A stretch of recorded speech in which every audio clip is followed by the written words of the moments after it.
जब परमात्मा ने इतना सारा कुछ दिया जीवन के लिए, जिंदा रहने के लिए, और उसको हम जानते ही नहीं, उसको साथ में पहचानते नहीं, तो ये बात साथ संगत जी अजीब सी है। ये बात अगर सोची जाए तो ना समझी है। साथ संगत जी हमारा दिमाग, हमारी सोच, और साथ संगत जी ये जो परमात्मा क्या सोचता है, ये जो साथ संगत जी अगर मिल जाए तो साथ संगत जी ये जब जिस समय मिल जाए तो साथ संगत जी ये एक ज्ञान बोलते हैं, जिसको समझ बोलते हैं कि हमें ज्ञान मिल गया और समझ मिल गया। ज्ञान क्या है? आज साथ संगत जी आप देखो, ज्ञान लिए हुए साथ संगत जी 20 साल हो गए, लेकिन जो ज्ञान का यूज है उसका हमारे जीवन में कैसा है?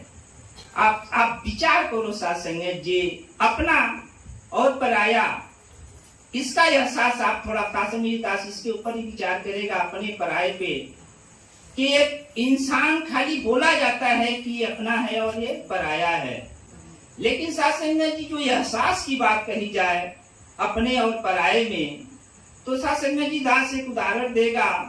एक कभी आज साथ संगत जैसे ट्रेनें हैं, एक्सीडेंट होते रहते हैं, ट्रेन कभी पलट जाती है, पटरी से उतर जाती है, और साथ संगत जी उसमें बहुत सारे लोगों की जानें चली जाती हैं। लेकिन जब वो खबर हमको मिलती है कि एक ट्रेन पलट गई और उसमें साथ संगत जी बहुत सारे लोगों का जान चला गया, तो जब हम ये खबर सुनते हैं तो हमको कैसा लगता है? थोड़ा सा महसूस होता है, ऐसा नहीं, लेकिन साथ संगत जी अपने जैसा एहसास नहीं होता। अपने जैसा एहसास कब होता है? जब आपको एक खबर मिल जाए कि अपने घर का एक आदमी उसमें एक्सीडेंट में मर गया, तो साथ संगत जी आंसू को रोकने के लिए किसी को पास टाइम नहीं रहता है कि उसका आंसू रोक ली जाए। तो साथ संगत जी 10 लोग 20 लोग की ऐसी हालत हो गई तो आंसू नहीं आए, लेकिन अपने का अगर साथ संगत जी खबर मिल गई कि अपना भाई है, बहन है, पिता है, माँ, कोई उसमें मारा गया, तो आंसू साथ संगत जी रोकने के लिए वक्त नहीं है। तो ये जो एहसास आपका है अपने और पराये में, ये जो आंसू निकलते हैं अपने और पराये में, यही एक समझने की बात है। सदगुरु आपको यही समझा रहे हैं कि आपकी ये आपकी समझ है, सदगुरु की समझ नहीं है, ये आपकी सोच है, ये आपकी समझ है। दूसरे की जान जा रही है तो आपकी आंख से आंसू नहीं आ रहे, और आपके किसी सदस्य का जान जाता है तो आपके आंसू से आना चालू हो जाए। तो यही एक समझ आ जाए, यही एक जो भ्रम है, यही एक जो अज्ञान है, ये अज्ञान दूर हो जाए, तो साथ संगत ये सदगुरु का जो ज्ञान है ये दूर, ये हमेशा से सार्थक हो जाएगा। हमारे परिवार हो, समाज हो, देश हो, सदगुरु का यही तो उद्देश्य है कि एक साथ संगत जी बच्चा हो या बूढ़ा हो, सदगुरु ने ऐसा साथ संगत जी सरल ज्ञान, ऐसा निर्मल ज्ञान, ऐसा साथ संगत जी उच्च ज्ञान कि एक बच्चा और एक बूढ़े को एक ही ज्ञान, और ऐसा भी ज्ञान दे रहा है साथ संगत जी कि एक बूढ़ा एक बच्चे का पैर छू रहा है, नमस्कार कर रहा है, और एक बच्चा एक बूढ़े का पैर छू रहा है, नमस्कार कर रहा है।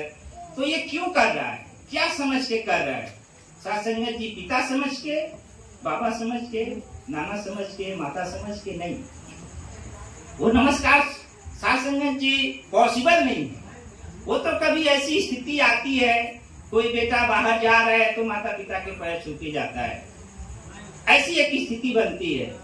लेकिन निरंकारी मिशन में एक बच्चा, एक बूढ़े, एक हर एक को पैर छू रहे हैं। ये स्थिति कैसे बनी? ये अवस्था कब बनी? ये अवस्था इनके ज्ञान से बना।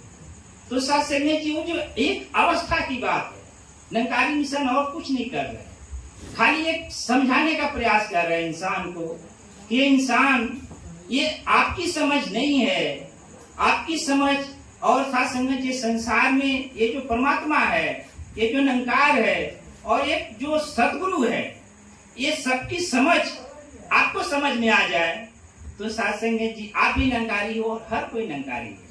यही एक समझने का प्रयास किया जा रहा है कि ये निरंकारी मिशन के लोग, साथ संगत जी और निरंकारी मिशन के साथ संगत जी जितने भी संत महात्मा हैं, सदगुरु हैं, सबको यही समझाने का प्रयास कर रहे हैं कि इंसान, तू इंसान है ये समझ जा।